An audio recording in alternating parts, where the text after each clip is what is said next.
भारतीय रेल के बुनियादी ढांचे को और सुदृढ़ करते हुए केंद्र सरकार ने 4 महत्वपूर्ण परियोजनाओं को मंजूरी दी है, जिनकी कुल लागत 24,634 करोड़ है। इनमें से 2 प्रोजेक्ट विदर्भ के लिए है।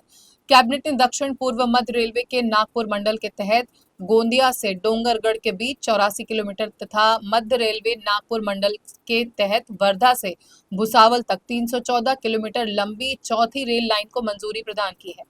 दोनों प्रोजेक्ट्स का उद्देश्य रेल नेटवर्क में क्षमता वृद्धि, ट्रेनों की रफ्तार और परिचालन दक्षता को बेहतर करना है। पिछले कुछ वर्षों में नागपुर क्षेत्र देश के प्रमुख रेल जंक्शनों में तेजी से उभर रहा है। नागपुर दुर्ग रायपुर और नागपुर भुसावल खंड पर ट्रेनों की संख्या में निरंतर वृद्धि हुई है।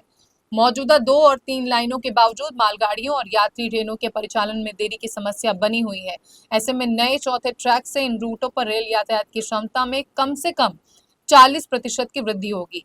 इससे ट्रेनों का ठहराव, ब्लॉक समय और प्रतीक्षा घटेगी, जिससे परिचालन सुचारू और समयबद्ध हो सकेगा।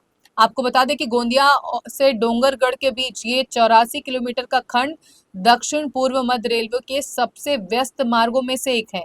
इस सेक्शन से नागपुर, रायपुर, बिलासपुर और हावड़ा की दिशा में भारी संख्या में माल और यात्री ट्रेनें गुजरती हैं। मौजूदा समय में यहां आंशिक रूप से तैयार हो चुकी तीसरी लाइन के साथ ट्रेनों का दबाव बहुत अधिक है। कई बार मालगाड़ियों को घंटों सिग्नल का इंतजार करना पड़ता है, लेकिन चौथी लाइन बनने से ये समस्या लगभग खत्म हो जाएगी। इस प्रोजेक्ट से गोंदिया, राजनांदगांव, डोंगरगढ़ जैसे प्रमुख औद्योगिक और कृषि बाजारों को तेज रेल संपर्क मिलेगा। वहीं कृषि उत्पादों, सीमेंट, इस्पात और कोयला परिवहन में सुविधा बढ़ेगी। वर्धा भुसावल लाइन विदर्भ की अर्थव्यवस्था को नई ताकत दे सकती है। दरअसल वर्धा से भुसावल के बीच 314 किलोमीटर का खंड मध्य रेलवे का अत्यंत महत्वपूर्ण माल और यात्री मार्ग है।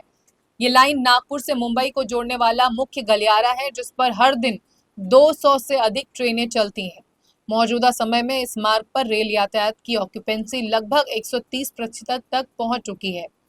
चौथी लाइन बनने से रेल यातायात का दबाव कम होगा, साथ ही विदर्भ क्षेत्र के औद्योगिक और कृषि उत्पादों के परिवहन में तेजी आएगी।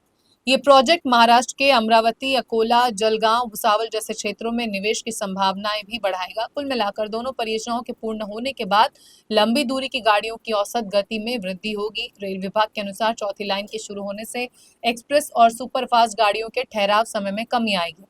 साथ ही ट्रेनों की समय पालन में सुधार होगा और रद्द या विलंबित गाड़ियों की संख्या घटेगी। यात्रियों को अधिक आरामदायक और तेज रफ्तार सफर का अनुभव होगा। खासकर नागपुर, गोंदिया, भंडारा, वर्धा, अकोला और जलगांव जिलों के लोगों को सीधा लाभ इससे मिलेगा।